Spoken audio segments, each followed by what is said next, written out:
تقریباً پچھلی 3 سے 4 دہائیوں سے 30 سے 40 سال سے وہ کنٹینیوس ایک ڈکلائن کی کیفیت میں، اور اس سے ہو کیا رہا ہے؟ اور یہ جو ساری جو شہروں میں ہمیں جو چمک دمک نظر آ رہی ہے، جو بڑی ریل پیل نظر آ رہی ہے، یہ کس چیز کی ریل پیل ہے؟ اس وقت جو پیسہ سرکولیٹ کر رہا ہے، جو پاکستان کی معیشت جس چیز پہ کھڑی ہے، وہ کس پہ کھڑی ہے؟ میرے نزدیک وہ بلیک اکانومی ہے، وہ کالا دھن ہے، وہ ٹیکس کے پیسوں کی چوری ہے جس کے اوپر یہ ساری معیشت کھڑی ہے، وہ آپ کی اسمگلنگ کا پیسہ ہے، اور اس سے بھی بڑھ کے جو آپ کا جو یہ پراپرٹی کا جو سارا بزنس ہے جس پہ کوئی ٹیکس نہیں ہے، یہ ابھی انہوں نے کوشش کی ہے کوئی تھوڑا بہت پراپرٹی پہ ٹیکس لگانے کی۔ ایک ہی فائل ایک دن میں 1 کروڑ کی ہوتی ہے، اگلے ہی دن وہ 2 کروڑ کی ہوتی ہے، اور وہ ساری ٹرانزیکشنز کوئی بینکنگ ٹرانزیکشنز نہیں ہوتی۔ آپ کوئی پراپرٹی کا سودا کر کے دیکھ لیں، وہ بینک کی ٹرانزیکشن نہیں ہوگی، صرف اس لیے بینکنگ ٹرانزیکشن نہیں ہے کہ اس پہ آپ نے ٹیکس چوری کرنا ہے۔ اور یہ ساری ریل پیل آپ کی بلیک اکانومی پہ یہ ساری آپ کی معیشت کھڑی ہے، اور اگر اس ساری معیشت میں سے کالے دھن کو اگر نکال دیا جائے تو یہ معیشت دڑم سے گر جائے، اس کی بنیاد پہ یہ ساری کھڑی ہے۔ اب اس ساری کیفیت میں مطلب پاکستان کی اکانومی کے اگر باقی جتنے بھی اشاریے ہیں، آپ کی گروتھ اس وقت نیگیٹو میں ہے، آپ کے تمام تر اشاریے اس وقت وہ نیگیٹو میں ہے، کوئی سنگل اشاریہ بھی آپ کا پازیٹو میں نہیں ہے، کوئی گروتھ نہیں ہو رہی اس میں۔ اور خاص طور پہ کووڈ کے بعد اور جو رشیا یوکرائن وار کے بعد عالمی منڈی میں تیل کی جو قیمتیں جو بڑھی ہیں، اس کے جو امپیکٹ ہیں وہ سب سے زیادہ پاکستان جیسے جو غریب ملک ہیں، تیسری دنیا کے ممالک ہیں، ان پہ سب سے زیادہ اثرات پڑے۔ اور اب ہو کیا رہا ہے اس ساری کیفیت میں؟ جو سب سے بنیادی چیز ہے، جو سب سے بڑا امپیکٹ سوسائٹی پہ پڑ رہا ہے، وہ مہنگائی کی صورت میں، مطلب جس کو اس حال میں بیٹھا ہر فرد ڈیلی بیسس پہ وہ خود فیس کر رہا ہے کہ ایک جو 100 روپے کی چیز تھی آج وہ 300 روپے کی ہو چکی، کم سے کم 300 روپے کی وہ ہو چکی۔ جو سب سے بڑا افریت اس وقت، اور یہ صرف پاکستان کا نہیں، عالمی طور پہ افراط زر پوری دنیا میں اس وقت سب سے ایک بڑا مسئلہ بنا ہوا۔ اور اس کے ساتھ ساتھ جو دوسرا سب سے امپورٹنٹ مسئلہ ہے وہ بے روزگاری کا مسئلہ ہے۔ ابھی پہلے بھی بات ہوئی کہ یہاں سے دڑا دڑ لوگ وہ یورپ کی طرف جا رہے ہیں، باہر بھاگنے کی کوشش کر رہے ہیں، لیکن باہر کی جو ساری کیفیت ہے اس وقت، جو سرمایہ داری کا وہاں پہ بحران ہے، جو امریکہ کے اندر بحران ہے، جو یورپ کے اندر بحران ہے، جو باقی جگہوں پہ جو بحران ہے، تو کیا وہاں پہ یہ مسائل نہیں ہیں؟ وہاں پہ بھی یہی مسائل ہیں۔ اور پھر بے روزگاری کی یہ کیفیت ہے کہ ہر سال آپ کا تقریباً 20 لاکھ نوجوان، پڑھا لکھا نوجوان جو ڈگری لے کے نکلتا ہے، اس کے لیے آگے روزگار کے کوئی مواقع نہیں۔ وہ پھر تنگ ہو کے یا تو پھر باہر کی طرف بھاگتا ہے، یا منشیات کا سہارا لیتا ہے، یا کسی اور دیگر جو جرائم ہے سوسائٹی کے ان میں چلا جاتا ہے، یا کہیں اور تنہائی کا شکار ہو کے اس تمام تر سماج سے وہ کٹنے کی طرف جا رہا ہے۔ اور پھر یہ تمام تر ٹیکس اور یہ قرضے، اور اس کے باوجود بھی جو بنیادی ضروریات ہیں، میں یہ سمجھتا ہوں کہ تعلیم کسی بھی معاشرے میں سب سے بنیادی چیز ہے، اور اس وقت ریاست نے تعلیم کو ایک مکمل کاروبار کی ایک چھوٹ دے رکھی ہے۔ آپ کے ہر نکڑ گلی پہ ایک پرائیویٹ تعلیمی ادارہ نوجوانوں کی فیسوں کی مد میں انتہائی ایکسپلائٹیشن کر رہا ہے۔ جو ریاست کی ذمہ داری ہے کہ ہر فرد کو مفت اور جدید تعلیم فراہم کرے۔ تعلیم اور روزگار اس وقت نیو لبرل اکانومی نے سب سے بڑے روزگار بنا دیے ہیں، بڑے کاروبار کی ذمہ داری نہیں ہے، ریاست کی صرف ذمہ داری ہے کہ وہ آپ سے ٹیکس لے، اور اس جو ٹیکس ہم دے رہے ہیں اس ٹیکس کی مد میں ہمیں کیا مل رہا ہے؟ وہ ہمیں بے روزگاری کی صورت میں، مہنگائی کی صورت میں، ٹیکسوں کی صورت میں، دیگر ساری کیفیات میں ہمیں یہ۔ اس لیے ایک طرف یہ سارا معاشی نظام ہے جس کی جو پالیسیاں ہیں وہ الٹیمیٹ، اس کی پالیسیاں جو ہے وہ حکمران طبقے کو فائدہ پہنچا رہی ہیں، اور سماج کی جو اکثریت ہے وہ دن بہ دن مسائل میں گرتی جا رہی ہے۔ اب اس ساری کیفیت میں جو اکانومی کی کیفیت ہے، ایک ڈکلائننگ کیفیت ہے، بحرانی کیفیت ہے، ایک ڈیفالٹ معیشت ہے، اور اس پہ اگر ہم اس میں دیکھیں تو مجھے تینوں بڑی جو پولیٹیکل پارٹیز ہیں ان کی معاشی پالیسیوں میں اور سیاسی پالیسیوں میں کوئی بڑا فرق نہیں نظر آ رہا، کوئی بڑا فرق نہیں نظر آ رہا۔ مطلب مسلم لیگ ہے یا پی ٹی آئی ہے، بنیادی طور پہ وہ دائیں بازو کی پارٹی ہے، سرمایہ داروں کی پارٹیاں. ایک پیپلز پارٹی تھی جس کے بنیادی منشور میں ایک پورا متبادل معاشی اور اقتصادی جو ڈھانچہ ہے، جو فریم ورک ہے، جو پوری ایک چیز ہے وہ موجود تھی اس کے اندر. سرمایہ داری سے متبادل ایک معاشی پروگرام جس کے بنیادی منشور میں، یا جو 70 کا انتخابی منشور تھا پیپلز پارٹی کا، اس کے اندر پورا ایک متبادل معاشی ڈھانچہ، متبادل معاشی نظام موجود تھا. لیکن بدقسمتی سے سوویت یونین کے ٹوٹنے کے بعد پیپلز پارٹی نے بھی اپنی اس بنیادی جو معاشی، جو اس کا فلسفہ تھا یا جو اس کی جو معاشی پالیسیاں تھیں، اس سے اس نے ڈائیورٹ کیا. اور پیپلز پارٹی بھی جو اس سے پہلے جو پیپلز پارٹی کا نعرہ تھا روٹی کپڑا مکان کا، یا تعلیم کو فری کرنے کی جو اصلاحات بھٹو صاحب نے کی، نیشنلائزیشن کی تھی کہ پرائیویٹ آپ کے جو ادارے ہیں، صنعت ہے، اس کو ریاست کے کنٹرول میں لیا جائے، تعلیمی اداروں کو ریاست کے کنٹرول میں لیا جائے، ہسپتالوں کو ریاست کے کنٹرول میں لیا جائے. لیکن 91 میں جب سوویت یونین کا کولیپس ہوتا ہے تو اس کے بعد جو سوشل ڈیموکریسی بھی تھی وہ بھی سرمایہ داری کے آگے سرنگو ہو گئی، ان کے آگے کمپرومائزنگ پوزیشن میں چلی گئی. اور جو اپنا ایسنس تھا جو پیپلز پارٹی کا، جو ایک معاشی پالیسی تھی، اس سے انہوں نے شفٹ کیا. پھر نیو لبرل اکانومی کی طرف دیکھا. پھر ہم نے دیکھا کہ وہ پیپلز پارٹی جو ایک وقت میں اداروں کو نیشنلائز کر رہی تھی، وہ پیپلز پارٹی پھر نجکاری کی بھی ہمیں حمایت کرتی ہوئی نظر آتی ہے، بلکہ عملاً نجکاری کرتے ہوئے بھی ہمیں نظر آتا ہے. اس لیے مطلب اس وقت کی جو ساری کیفیت ہے، تو مروجہ جتنی بھی سیاسی پارٹیاں ہیں ان کی معاشی پالیسیوں میں کوئی بڑا فرق ہمیں نہیں نظر آتا. اور ایون ایک طرف معاشی پالیسیاں ہیں جو میں نے پہلے بھی بتایا، جو کہ قرض لینے کا جو پروسیس ہے، اب یہ ایک معاشی پالیسی ہے نا، آپ نے ریاست کو کیسے چلانا ہے، تو تینوں میں کوئی فرق نہیں ہے. ایک نے بھی قرض لیے، اگلے نے اس سے زیادہ لیے، اس کے بعد والے نے اس سے زیادہ لیے. پھر یہ جو پی ڈی ایم کی گورنمنٹ رہی، اس نے 1.5 سال میں $30 بلین کا قرض اٹھا لیا. تو پھر کون سی مختلف معاشی پالیسی؟ معاشی پالیسی تو پھر سیم ہوئی. اور پھر دوسری طرف اگر ہم دیکھیں تو میں یہ سمجھتا ہوں کہ جہاں پہ معاشی پالیسی میں کوئی فرق نہیں ہے تو وہاں پہ سیاسی پالیسی میں بھی ہمیں کوئی بڑا فرق نہیں نظر آتا. مطلب کل تک تھوڑا سا اگر ہم مطلب جو پارٹیوں کا جو کردار رہا، اگر ہم اس کو دیکھ لیں، مسلم لیگ کا جو شروع بر صغیر کی پارٹیشن سے پہلے کا کردار، پارٹیشن کے دوران کا جو کردار، اس کے بعد کا جو کردار اس کا، مسلم لیگ بنیادی طور پہ دکانداروں کی، سرمایہ داروں کی پارٹی رہی ہے. اس وقت بھی بر صغیر میں جب موومنٹ چل رہی تھی تو یہ جو نودولتیے تھے اس وقت کے، یا جو چھوٹے موٹے سرمایہ دار تھے، وہ دراصل اپنے حصے داری کے لیے ایک الگ ریاست چاہ رہے تھے کہ جو ہندو بنیا ہمارا استحصال کر رہا ہے، ہمارے حقوق یا ہماری جو گنجائش بن رہی ہے اس پہ وہ قابض ہو جاتا ہے کیونکہ وہ زیادہ دولت مند ہے، تو ہمیں ایک الگ ریاست مل جائے تو ہم اپنی دکانداری چلا لیں، ہماری جو اپنی فیکٹریاں ہیں، ہمارے جو ادارے ہیں وہ بڑھنے کی طرف جائیں. تو بنیادی طور پہ مسلم لیگ کا یہ کردار تھا اس وقت. اور جو تقسیم ہوئی، ساری خونی تقسیم تھی، ہم اس کو مسترد کرتے ہیں اس تقسیم کو. بنیادی طور پہ اس وقت بھی بر صغیر کے اندر 2 تحریکیں چل رہی تھی. ایک یہ حکمران طبقے کی تحریکیں تھی جس میں کانگریس اور مسلم لیگ جس کو لیڈ کر رہے تھے، اور جس کو پیچھے سے برطانوی سامراج کی پوری آشرواد موجود تھی.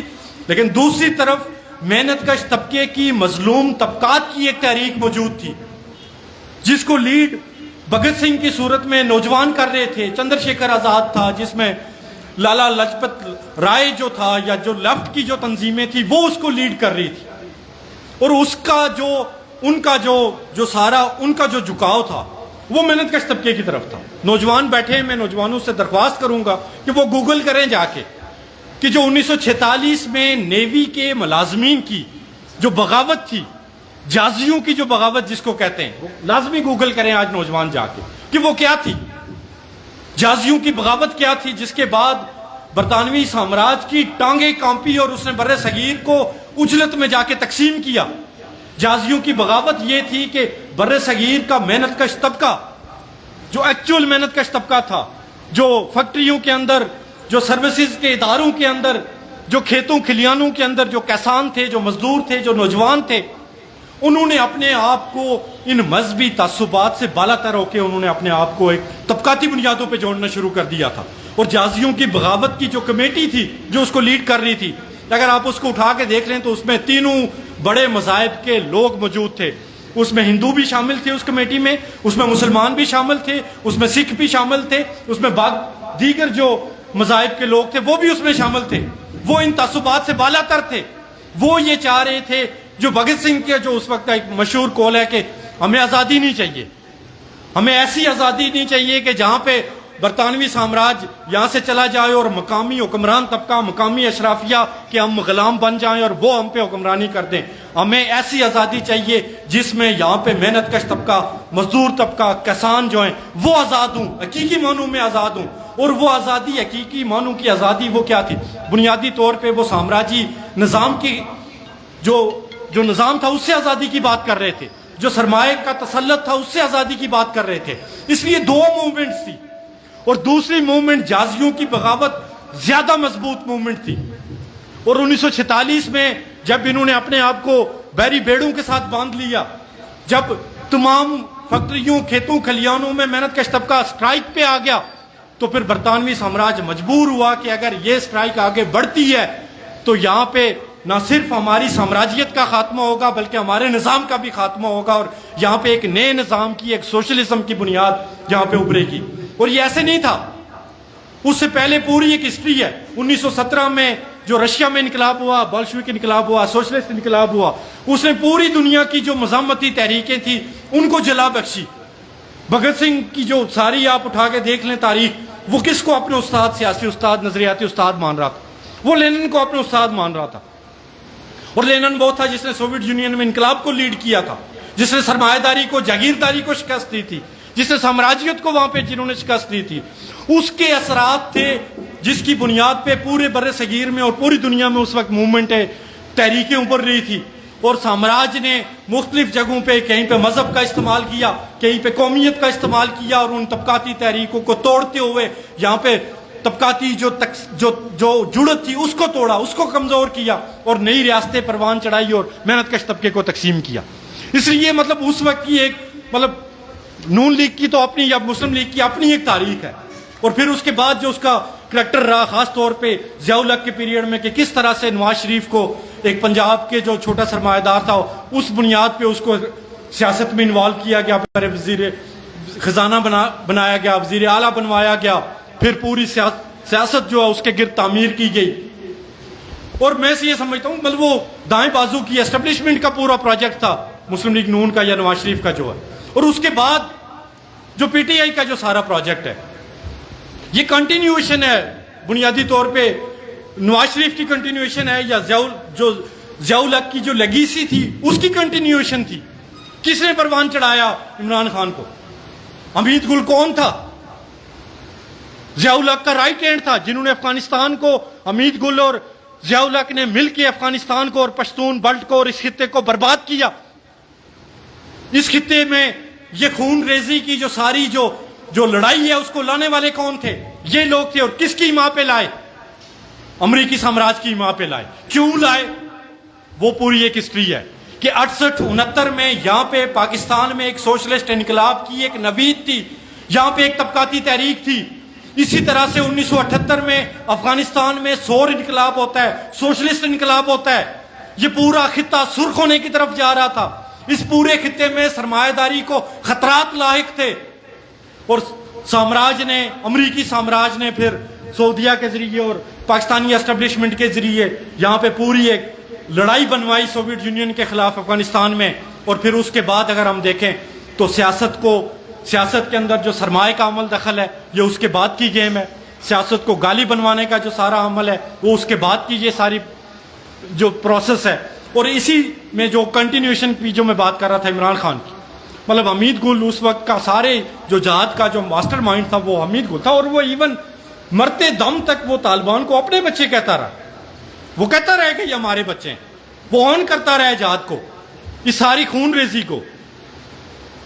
اور پھر اس کے بعد پاشا کا، جنرل ظہیر الاسلام کا، پھر فیض حمید کا، باجوہ کا، یہ پورا ایک تسلسل ہے جس نے پی ٹی آئی کو، عمران خان کو اتنا بڑا اس کا ہوا کریٹ کروایا. ایسے نہیں ہوا کوئی کہے کہ اس کو لوگوں نے بنایا اتنا بڑا.